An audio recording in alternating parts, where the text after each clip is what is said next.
Thank you, Jim. I don't know if you did that. All right, welcome everybody to the Papron Parks and Green Space. We don't meet monthly, we meet every other month meeting. So nice to see everybody. Happy Thanksgiving to everybody. Today, let's see what's our agenda on our nicely colored agenda. I think we know everybody here. I'm Jeanette Gustave at Tulane, Rich Christiana at Appalachian State, and Sandy Slater at Concordia University are the co-chairs of the Parks and Green Space Papron subgroup. And today we are very pleased to have one of our own, Sandy Slater, present on the COVID-19 state orders, park visits, and mental health. Again, she's an associate professor at Concordia and director of the Bachelor of Science in Public Health program. She holds a doctoral degree in public health sciences from the University of Illinois at Chicago. And her interests, research interests focus on how different aspects of the built environment determine health outcomes and how policies influence health behavior. So we're looking forward to your presentation, Sandy. Thank you. Thank you, Jeanette. And thanks everybody for showing up today. It might be a little bit of a small group today, but it's definitely mighty when it comes to our research in this area. So I'm probably, you know what, I run on, so maybe I'll talk longer than I think I'm going to talk.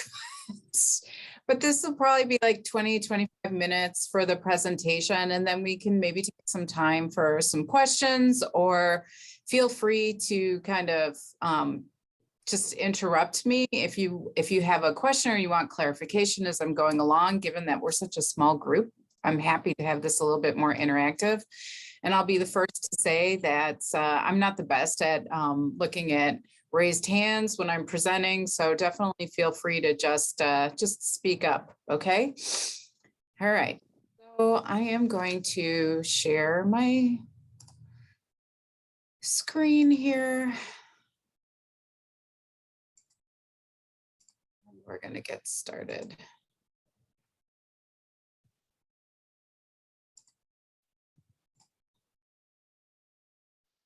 All right, I'm assuming it looks like everybody should be able to see my presentation. Yep, okay. I'm going to minimize my Zoom. Okay, and I'm ready to go. All right, so as Jeanette already said, I'm presenting on a project that we have been working on. This is a subgroup within our larger working group, COVID-19 state orders. And we are specifically looking at how they are associated with park visits and mental health. And so this is a presentation that I recently gave at the APHA conference that was last month. And I'm just kind of repeating it for you here. And this is going to be one of the future products of our work group, as we are currently working on writing this up and then looking to have it published. Okay, so just want to quickly acknowledge my co-authors. Jeanette, my co-lead here with this group, is one of the co-authors, as is Julian Leiter. He is a senior research specialist at University of Illinois at Chicago. And then Jamie Shrieky, who is also one of the directors of the larger Papron group. She is also one of our co-authors.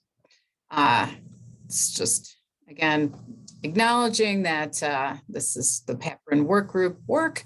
And I know I do not need to tell anyone here about the positive benefits of being in nature and how that affects our health and our well-being, right? We know that nature helps to facilitate physical activity. We also know that it can help to reduce stress, and depression and anxiety, and different mood disorders. And so it's really important for us to maintain overall well-being and health. So because of that, we are always very interested in studying how we can better utilize nature and leverage it, again, to improve our overall health.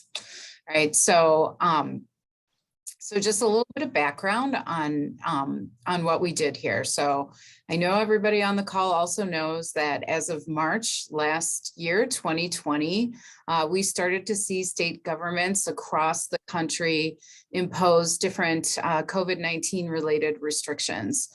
So these were all part of different shelter-in-place orders. And as part of those shelter-in-place orders, we saw lots of restrictions being enacted on limiting gatherings of large groups of people, as well as limiting the locations where people could go and what they were allowed to do across the state. So these different orders were made by state and local executives, such as governors and even mayors when we're talking about different municipalities. But they were also made by state and local agencies and departments. So things like departments of public health, departments of natural resources. And they drafted them in a number of different types of policies. So we saw executive orders, different governor proclamations. We saw different guidelines put out by state departments of health and the departments of natural resources. And we also saw a number of these different governmental agencies also develop their own potentially frequently asked questions that they posted on numerous state level websites. So, so as we saw these, I know most people in this group should also know that Jeanette, Rich, and I, as the co-chairs for this working group, also drafted a commentary paper that was published in Preventing Chronic Disease in June of 2020. And we were really advocating to keep open the different public spaces across the state, such as parks and green space, which many governors and state governments were starting to put restrictions on. And we saw this as being detrimental to our overall health for all the reasons that we already know why having access to green spaces and parks is really important for both our mental and our physical health. So this article garnered actually a lot of traffic, and it was one of the 10 most cited publications from Preventing Chronic Disease for last year. It led to a number of different interviews with journalists as well. And so we wanted to kind of take the recommendations that we had in this article and then move on and do a little bit more of a research study around our commentary. So, so here are the different study questions in this is our study question and our hypotheses that we're interested in. So our main study question was, we wanted to know how these different state level shelter in place orders and guidance documents on access to recreation spaces was associated with park visitation and different mental health outcomes. And we specifically hypothesized that more restrictive orders and guidance related to recreation spaces would be associated with decreased park visitation, and that more restrictive orders and guidance related to recreation spaces would also be associated with increased prevalence of anxiety and depression. So that's what I am going to talk with you about today, how we developed the study and then how we conducted our analyses. Okay, so so we started by first doing a search of all 50 states and the District of Columbia's websites. So we conducted extensive internet searches that we started between March of 2020 and we went through August of 2021. So, so we looked at both the governor's websites as well as numerous state agency sites. And we were looking specifically for 7 different types of documents. But for this study, we're really only focusing on governor's executive orders, governor orders or proclamations, guidance documents, and reopening plans. And we're specifically focusing on those because these types of orders tend to have a little bit more meat or they're just more rule of force behind them when it comes to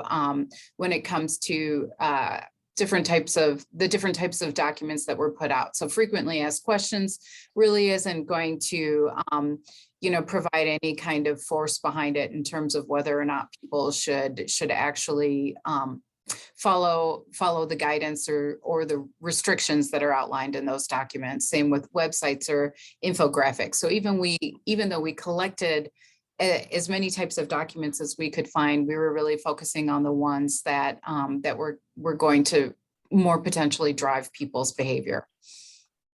So after we collected all these documents across all those months, we then worked on developing a coding tool and a protocol that was based on the review of 5 states' documents. So we started kind of piloting out what kind of information we could get out of these and how we could operationalize it in different measures for our analysis.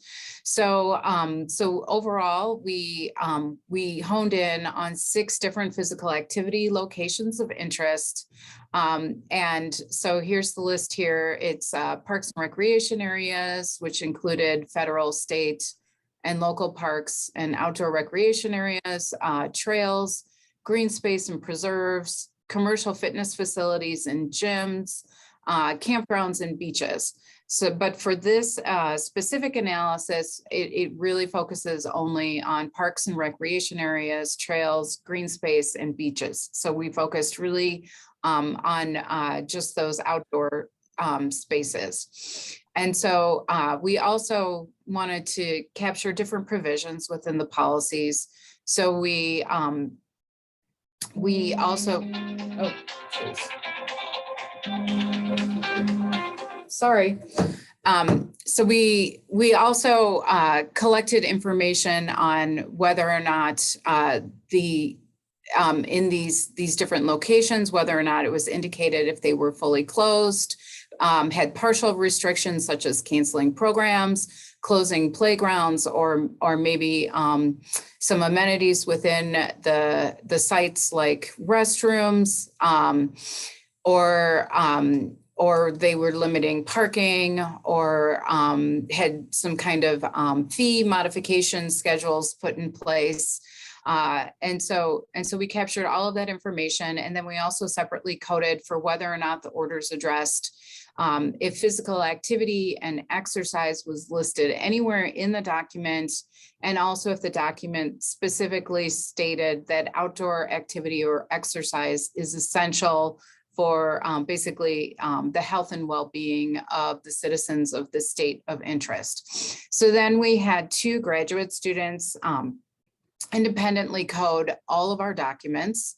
And we wound up with an intercoder reliability score of about greater than 86% agreement overall.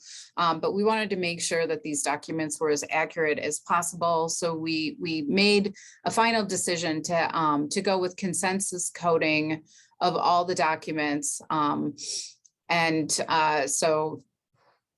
So we pretty much agreed on absolutely everything that in the way we coded it to make sure that all of the information we have is as accurate as possible, because ultimately we're eventually going to make the information available to others to use and extract information from as they want. Okay, so after we had all of this coding in place, we then worked on developing the measures for our analysis. And so although we have a lot of different types of provisions for the policies, we ultimately wound up deciding to create an overall composite measure that basically indicates whether or not the state orders addressed physical activity or exercise anywhere in the document, or being outdoors as essential, and our recreation spaces of interest were also kept open to the public. So basically the way the composite measure works is that if it has a score of 1, it basically means that none of our locations of interest were fully closed, and physical activity and exercise was addressed, or outdoor activity was addressed as essential. So that is kind of our primary independent variable of interest. And then we came up with a few different outcome measures based on existing data sources. So our first is park visitation.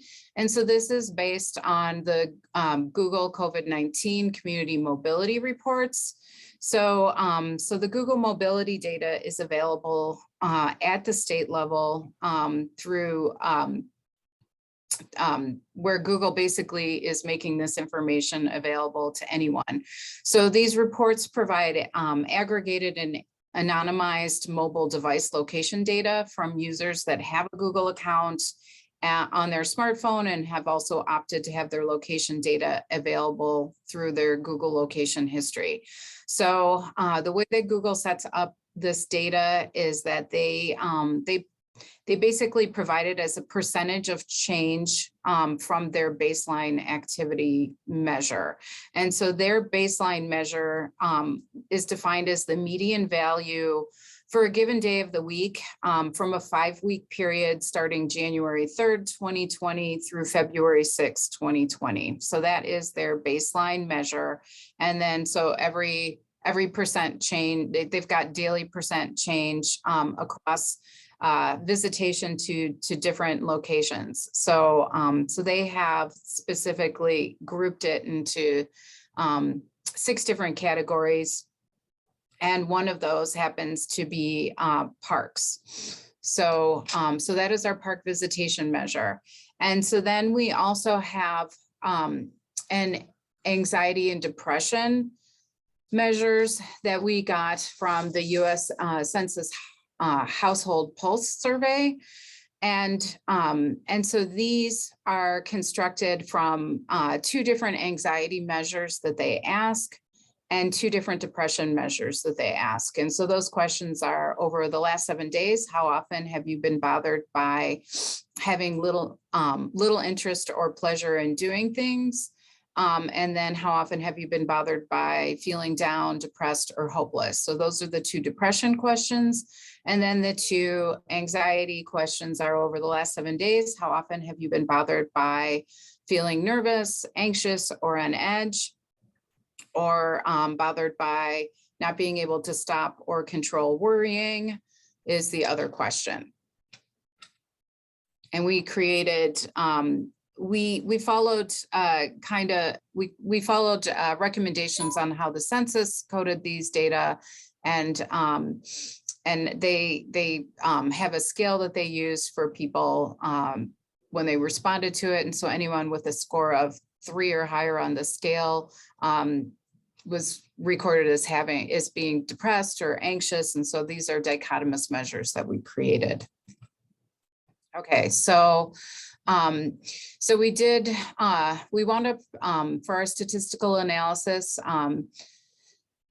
creating monthly policy measures that we matched our outcome measures of interest, allowing for a short lag effect as well to ensure that that the policy actually had a chance to take effect.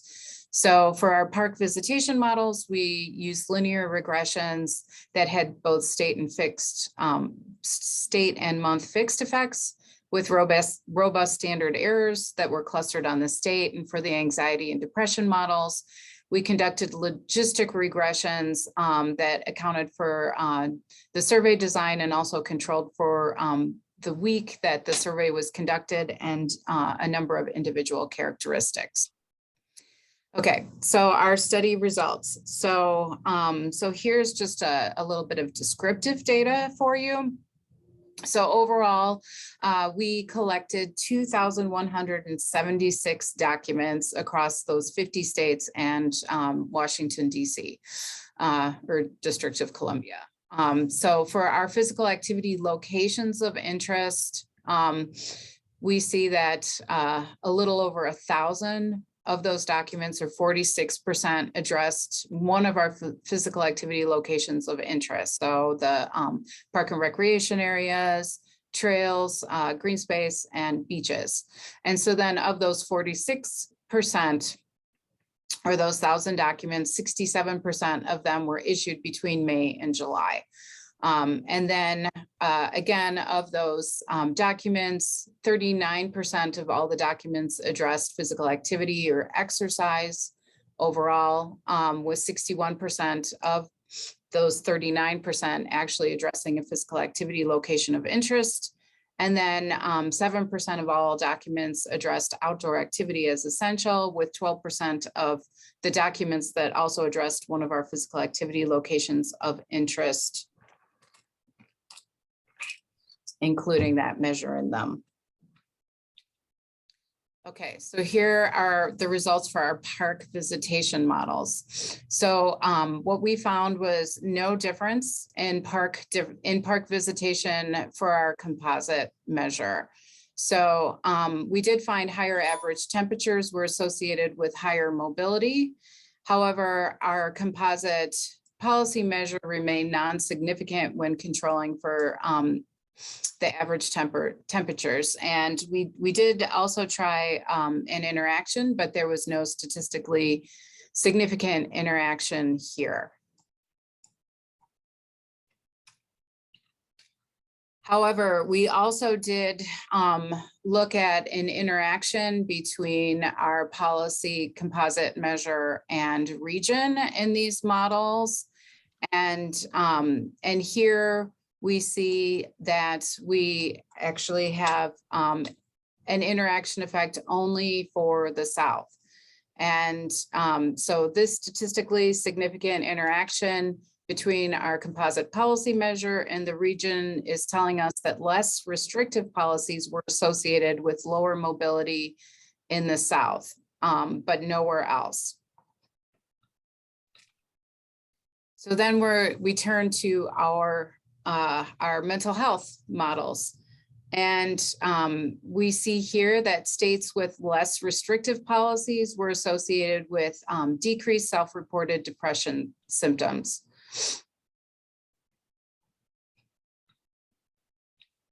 And then we also found basically very similar results for our anxiety models, where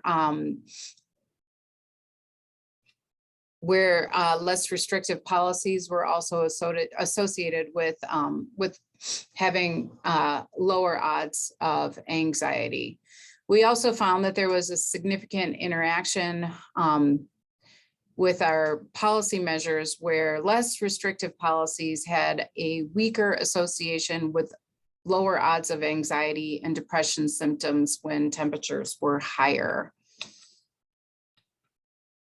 So we can look at that here. We calculated adjusted prevalence estimates for this, and this is showing you the anxiety model, although the depression model was very similar. But we can see that really we don't start to see any change here in the adjusted prevalence estimates until we get to like 80 or 90 degrees here. So it's not really until we start to reach much higher temperatures that we start to see that prevalence of anxiety and depression started to increase. Okay, so overall, our findings do show that that the language in these different shelter-in-place orders can have an impact on overall health. And that's really important that decision makers take this into account when they're starting to address, to draft these different documents, that they can have both a negative and a positive effect on health. So we do know that policy language does make a difference. We also know that spending time in natural areas and parks is really important for both physical and mental health.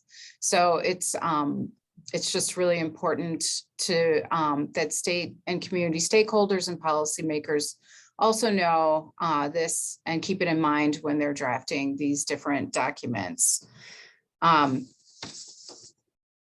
So we also know that we had tremendous variability across states in terms of the attention to physical activity and their COVID related documents, and that although you don't necessarily see it in the presentation I showed you, as we know, these orders were changing from month to month.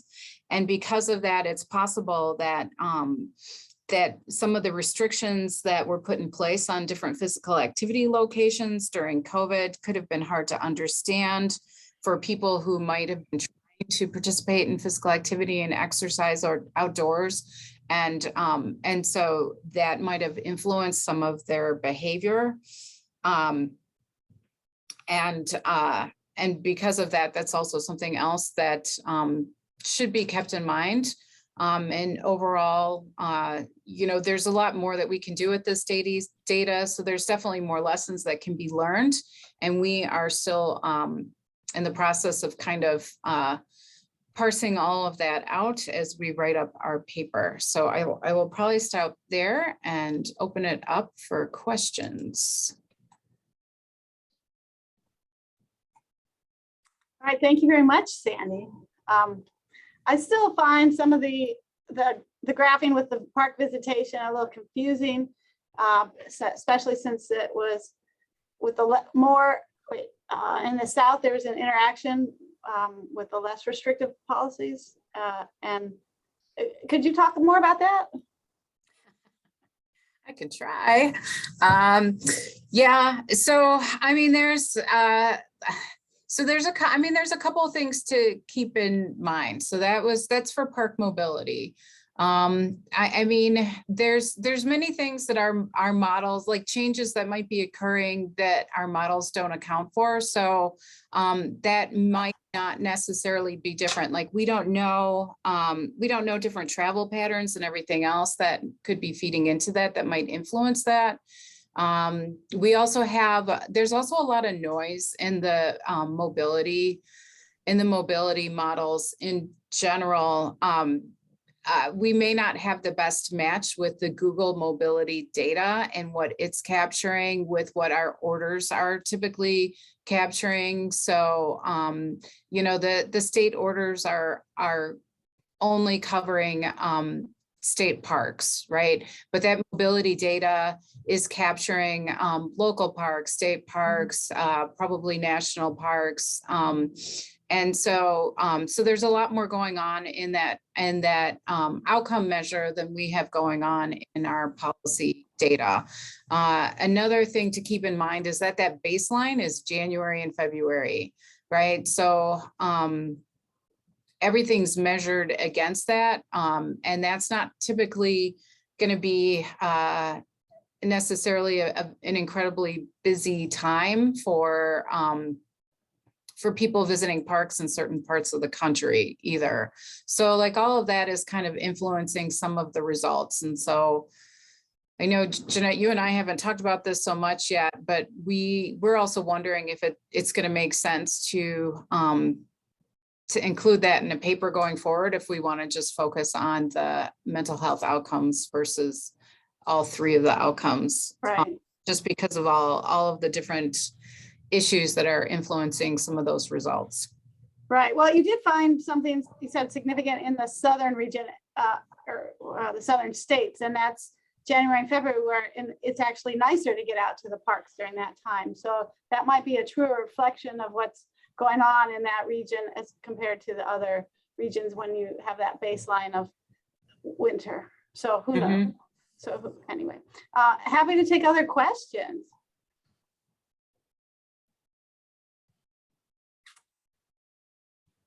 I'm just gonna chime in. Fascinating stuff, Yeah. Sandy, thanks. Is there a way to download the, when you look through the data, can you get time points so that you could get rid of that seasonality concern? You mean with the Google mobility data? Right, yeah. Well, I Right. mean, everything, it's all based, it's all a percent change in visitation to their areas of interest based on their baseline, which is January to February 2020. And the current time is what, the last week or two or something like that? I was just Well, looking it they up real do quick. daily. With the mobility data, it's daily, but it's a daily percent change from baseline. Okay. So the perfect time to do it would be in February or March. Right, Next February, March, to get rid of right. seasonality. Okay, pretty cool. Awesome. Thanks.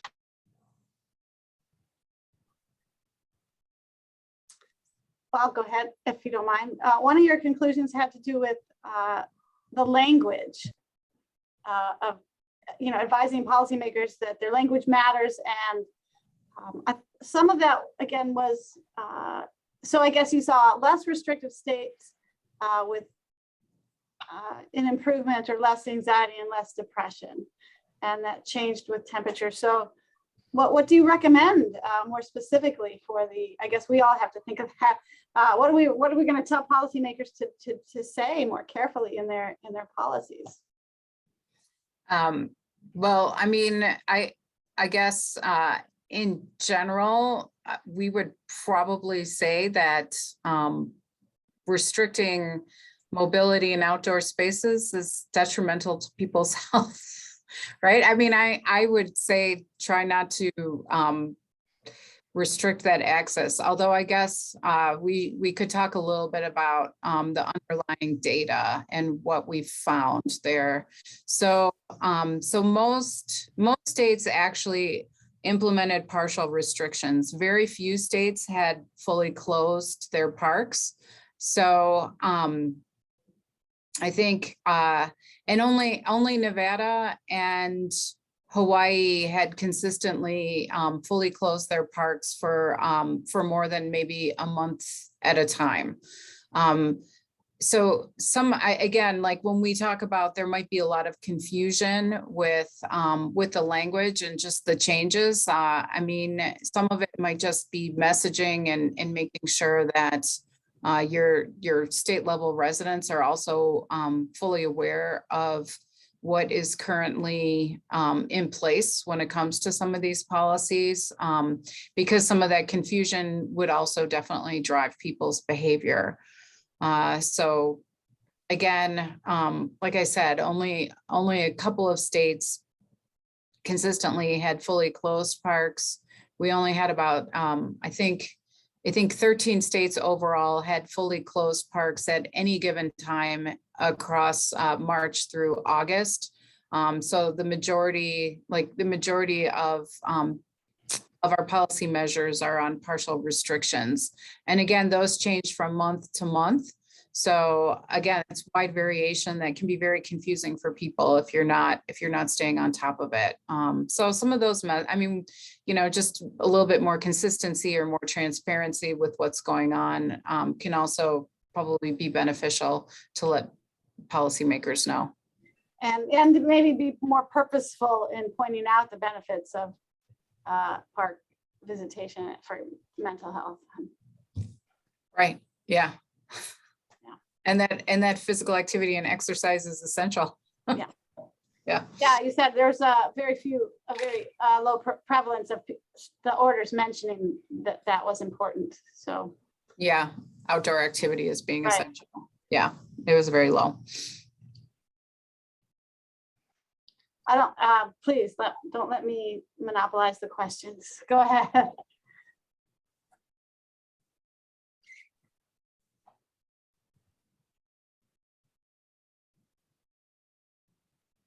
So great work. I love it. You mentioned something about a potential future study. Do you have plans to do any next steps from this, or what do you kind of see? How could other researchers maybe take this to the next stage?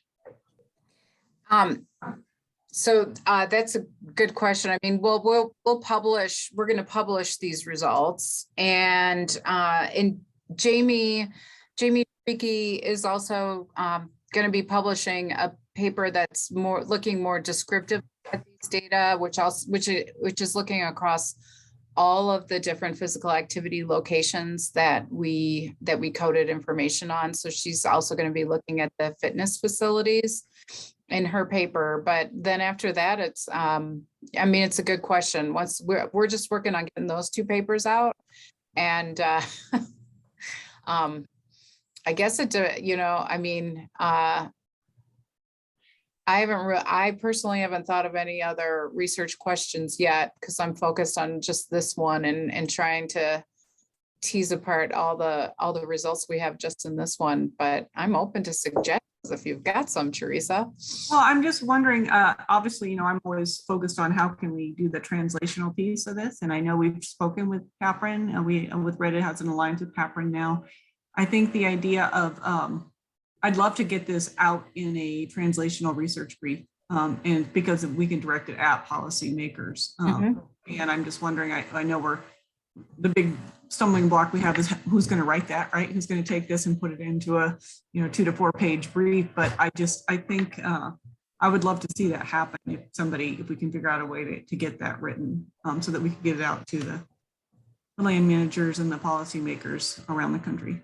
Well, I'm happy to turn it into a brief once we have a paper from it. That'd be great. So yeah, if you can put that on your list and just let us know when it's ready, and then we can help get it out through our channels. Sure. That'd be great. Cool.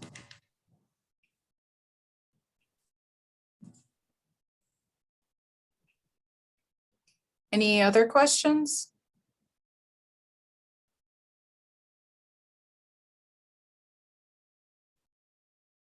If not, I guess we can probably move on to the rest of the agenda. Sure, thank you so much, Sandy. Let's see, should we look at the rest of the agenda? Is just mainly to talk about the other projects that are going on, or that's next anyway. So update on ongoing projects. I don't know who wants to talk about the park, or what do we mean by park prescriptions? So on the agenda, it's listed as the old title that it was, triggering of HIPAA when providers refer physical activity to outdoors, and that's morphed into sort of what is meant by when a provider gives you a prescription, or who uses the prescriptions, and what does that mean, and what do you think of it? So I think that's morphed a little bit. I don't know the new title. Has the survey gone out? Do we know anything on that? I think, Teresa, you might know about that. Robbie was going to be promoting that through GP Red. I know it did go out. It probably needs to go out again. I don't know if there's been any, how the completion rates or anything like that. So I can maybe ask. Carissa is on. Did you know, Carissa, who's holding the Qualtrics survey? So who's hosting that? I think it's GP, isn't it GP Red? Well, I know they were doing the link. I don't know who's hosting the Qualtrics with the data. Yeah, we sent out the link, but we don't have the Qualtrics. So I'm not sure how many responses we got, and whether, obviously we need to probably do it again. Do you have an idea for what your closing date is? Or does I didn't know when it had gone out, so I didn't know about that. Oh, well, yeah. So I know it went out from Red nationally, and I don't know the date of that. So you guys should have received that. So we're having some problems with spam blocking things. So if you did anybody see that the survey link went out? Let me follow up with our staff that handle that, because I remember proofing it. I remember that. I know we went back and forth, and everybody took a look at it to make sure that it looked good.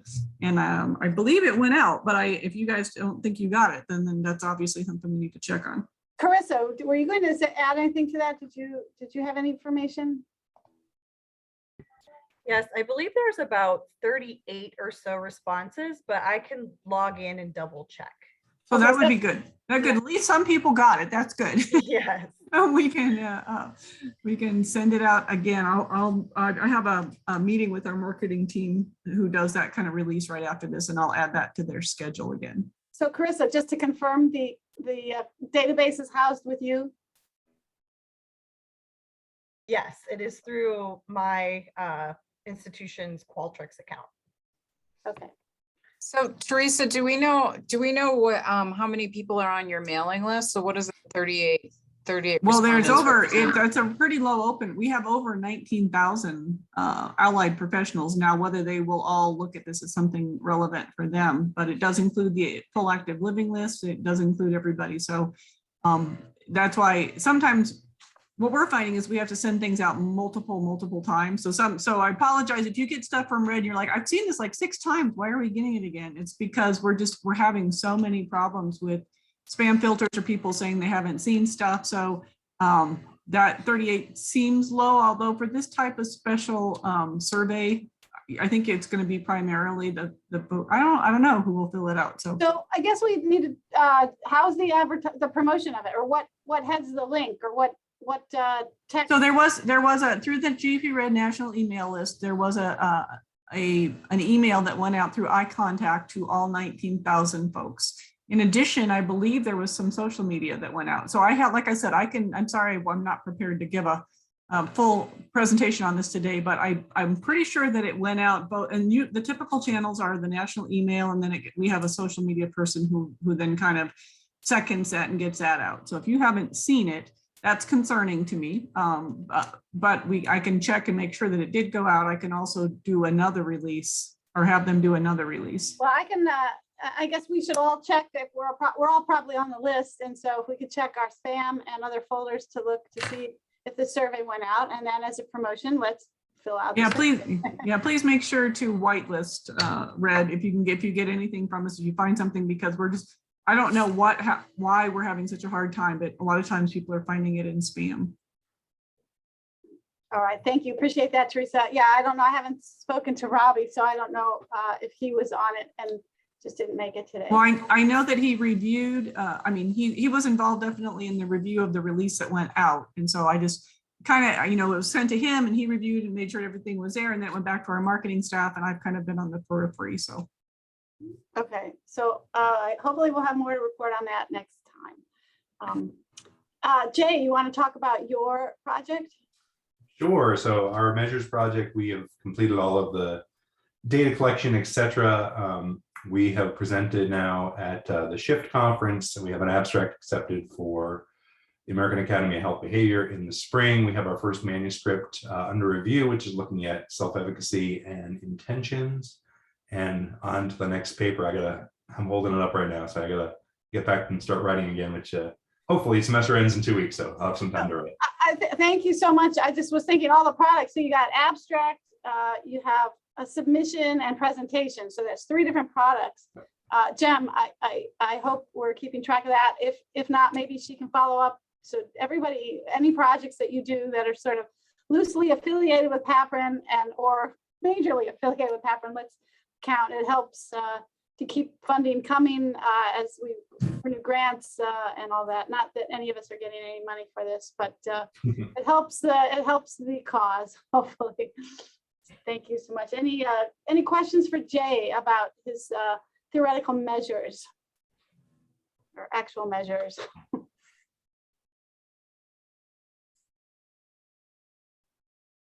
All right, that's one of the work group projects, sub projects, and then Terry Horton. I don't know who was working with her on that. Gina, were you working with Terry on that survey of using outdoor space with Terry Horton? So no, I'm working with her on the CAN survey, so the COVID and nature survey, but I think Courtney would probably have more recent up to date, because I have not touched base with her on that survey for a while. Okay, I thought that was the same thing because it was about COVID-19, or it was separate. So I guess I don't understand the different projects. So as far as I am aware, the survey that's going out, we do have some information about in the survey for looking at access to outdoor spaces and time spent in nature and things like that. So I don't know if that's the same one. I know Terry's got a couple of different projects, but that's the one I've been involved with. And I know that we were at a point where we'd been IRB approved and we're getting ready to administer the survey, but I'm not quite for sure if they have sent it out yet or not. There was a few more things to check with the survey company. Oh, okay. And how is it going to go out? Or just through email or through? Yeah, so it'll be in conjunction with a company that does the online surveying. So it'll be, this is a module that is tacked onto a broader COVID-19 study. And so this will be open to those individuals, similar to an MTurk, but just utilizing a company that's helping us get out and get national representation from the different geographic areas that we've pre-selected. So we're actually still waiting for IRB approval. The timeline for release, as long as IRB continues to move along at a useful pace, we'll be launching this in January, and then we've repositioned it to look kind of at 2021 and then 2022 as our benchmarkers. So is this COVID obvious? Well, so what how does it incorporate COVID, or what's the thrust of that? Yeah, so by and large, we're kind of using vaccines as kind of the tipping point. So we know from a lot of the literature, and Sandy just gave a great presentation on how COVID impacted public access to green spaces, what green spaces were available. But then we also have individual health behaviors around whether or not they believe in the efficacy of vaccines, or even feel like a vaccine is necessary in terms of changing health behaviors. And so what we're looking to do is measure a number of different kind of influences on individual decision making to look at inequitable access to nature, and really help be able to talk to policy recommendations as it relates to kind of coming out of a post or a new norm of COVID and COVID variants, and how that may continue to impact our design of these spaces and our policy around these spaces as we consider equitable access. Oh, that's great. Is that CAN, or what's, I don't know what this is being called. Yeah, it's roughly called CANS. And to be honest, I'd have to look up what our acronym stands for, but it's COVID Access Nature Survey, more or less, add a few more words in there. Something like that, yeah. But yeah, the baseline of it is really looking at, how has social consciousness around, is COVID perceived as being a thing, COVID and its variants perceived as a scary thing or a commonplace thing, or not even a thing to be worried about by participants, and has that impacted their willingness or engagement with these nature spaces, and also then doing a geographic analysis of, do they even have green space around them? So what is really causing their access or their time spent in nature, both as a result of the pandemic and also as a result of just the space in which they reside, and the inequities there. Yeah, it's really structured around the health belief model. So Courtney, you summarized it really well. That's really interesting. Is this a national survey, or you said you targeted certain areas? It will be. So we have roughly enough funding to get at least 1,000 respondents based on different geographic areas, and also stratified by different benchmarkers of social economic status and where they reside within kind of what we are terming hotspot zip codes. So we're looking forward to getting this really great national sampling of how this is playing out across the nation. Oh, that is interesting. All right, thank you. Questions? Questions, anybody? All right, thanks. Looking forward to seeing this progress. So launch in January or February is what you anticipate? Ideally, yes. Ideally, right. All right, thanks. And any other park and green space work group products? I don't know. Sandy, do you remember when a list is due? Or is this just to keep track of it? I think it's due this week, isn't it? Like by, I don't know. I think by the end of this week, I think we have a list of products due. I mean, I guess we could talk about we could also talk about our response to the proposed rule that we just drafted and submitted on behalf of the work group. Right. So yeah, the Federal Register had a Department of Interior order. They were seeking comments on Department of Interior order to reach marginalized groups and to explore challenges, I guess. It was kind of like, what are the issues people are having with access? How do marginal groups have equal access? And, of course, there are issues. And so they're looking for public comment, and we got it in by Courtney, thanks. But we got in a response from Paprin, signed by Paprin, and there are a few of us on here who put that in. So just in the nick of time. It should be posted on the website at some point whenever Karen post those things. But so anything else you wanted to add to that, Sandy? We did, oh yeah, why don't you want to say anything else about it? No, We I did provide I'm sorry, we did provide a list of things for people to consider. A lot of folks did submit different articles, so we felt there was enough knowledge and research out there to answer the questions from the Department of Interior. And so we've sort of made them present. I don't think we really came up with anything new, but we just took from a lot of stuff that's already been in different articles and different newspaper stories and different research papers that's saying, hey, there are issues with access. It is inequitable. And so we just brought that up and considered ways that the Department of Interior can make public spaces more equitably accessed and welcoming for all groups. yeah, I mean, so we did talk about maybe there being an opportunity to turn it into some kind of commentary piece, but another option, which I'm throwing out there since Teresa's on the call, would be to take it and turn it, again, it could be turned into some kind of policy brief.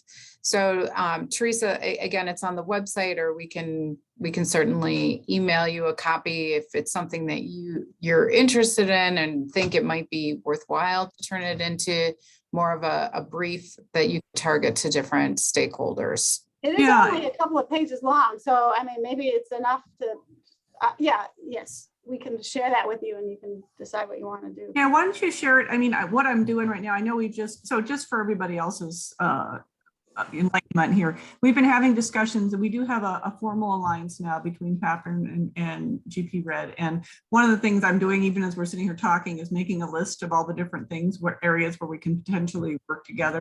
And so we do have, we have a lot of weekly releases that go out. So we just need to get things scheduled. So like right now, because of the survey, I'm moving that up in priority. But as we have, and then we have quarterly newsletters that come out. So some of these things may be more appropriate for a quick little newsletter brief rather than a full research brief. And so, and I would kind of help, the audience for the Red email list, a lot of them are researchers and educators, but a lot of times we have to really convert it into layperson language. And so we can take a look at that. We're a little strapped for capacity right now to help with that. So we are looking at writing a fellowship for that, or having a sponsored position going forward, because even after our conversation last week, Jeanette, we recognize that there's a need for this. And so what we're trying to do is figure out how to fund somebody who can take these and understand the wonderful research that's being done and convert that into something that's going to be of interest to Parks and Recreation professionals who may not have any research background. And so if you guys have ideas about that, it's kind of a piece in the work. I anticipate more of that will happen after the first of the year. But if you have, one of the things I was thinking about, if anybody has, even a student who's looking for that type of work, ideally we could fund a postdoc or somebody else who's looking for this type of national exposure, and they could come in as an author and get their name out there. But I'm open to ideas, but I think that the need is identified. So everybody's trying to figure out.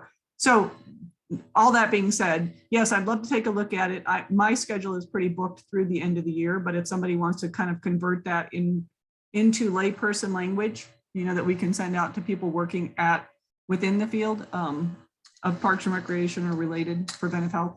I think that just to FYI, I will get this comment to Jem, and she can send out to the listserv so everybody can see it. But I think a student idea is great, but like the right student is like maybe a communications person, or I don't know. Yeah, could very well be. Yeah. Or journalism, even just taking that science writer kind of thing who translates science for the sort of public audience.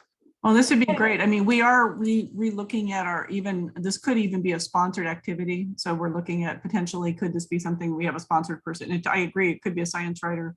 And I know, Russ, you guys are doing some of that over at Playcore, and I'm just wondering, this seems like an area where we might really want to collaborate, just because we've got so much great work happening here, and the big gap right now is getting it out.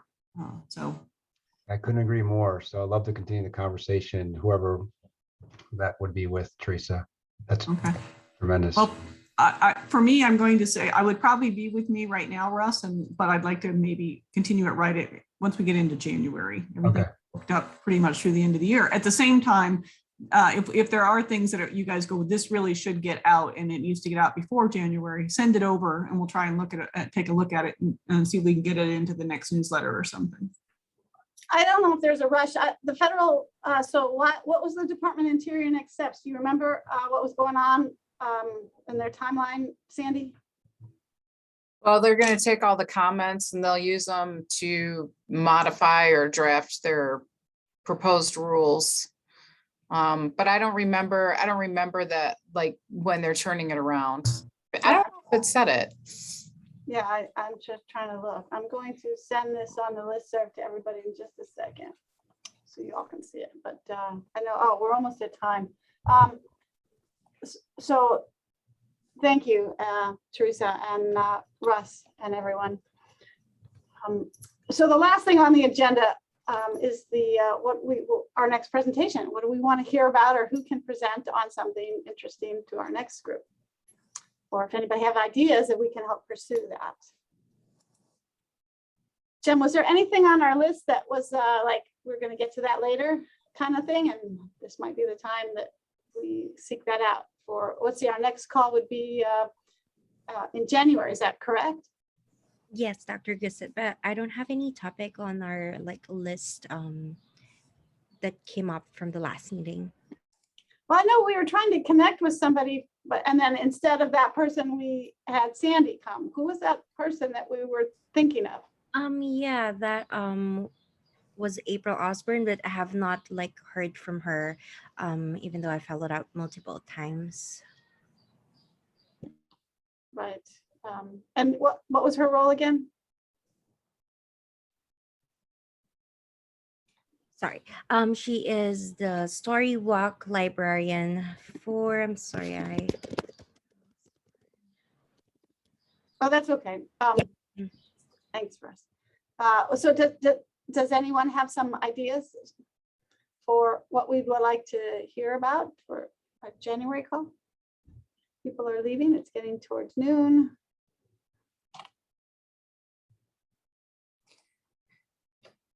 I mean, I guess we could, I don't have any ideas right now, but if someone has a recommendation for someone who might be a good speaker or a topic that you're interested in, if you could just email us and then we can try and, identify someone who could speak on the topic.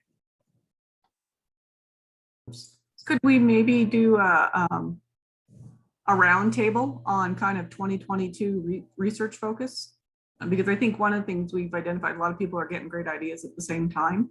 And I just wondered if that might be of value. I mean, I don't necessarily have anything specific to add, but I just thought I'd love to hear more about not only what's being completed, but also what's in the works, what you all are going after. I don't know if that's of interest to others. I think I'm sure that would be of interest. I don't know. I think we'd have to prep for that, like in what I don't know. Yeah. Yeah. I think maybe that's later in the spring and we announce it and give people time to pull something together. I don't know. And maybe that's more of a grand rounds topic. I just am interested. Or maybe that's what happens after the presentation, like now we're talking about all the work group projects, and maybe we just need a little more space on the agenda to say, what do you want to do next kind of thing, rather than just have a whole presentation on it. Sometimes the presentations, I think, spark these ideas, right? Like Sandy says, oh, I got this data. I don't know what I'm going to do with it next. So now we've heard this, right? So now we need to go back and think of that, and then maybe come and say, oh, maybe we should do this, and just leave a little more space. I guess that's a round table. That's just open mic kind of thing, and we're running out of time now. I'm sorry. So is there somebody who would be more of an expert to really do a little bit more deeper dive on using things like Google Analytics for our research? I thought that, unless I don't know if that's a value to you guys. I think it's definitely interesting. What does the rest of the group think? It would be interesting. I don't know what other, it would definitely be interesting, especially if they have other resources that we can use that maybe we're unfamiliar, like we don't even know exist.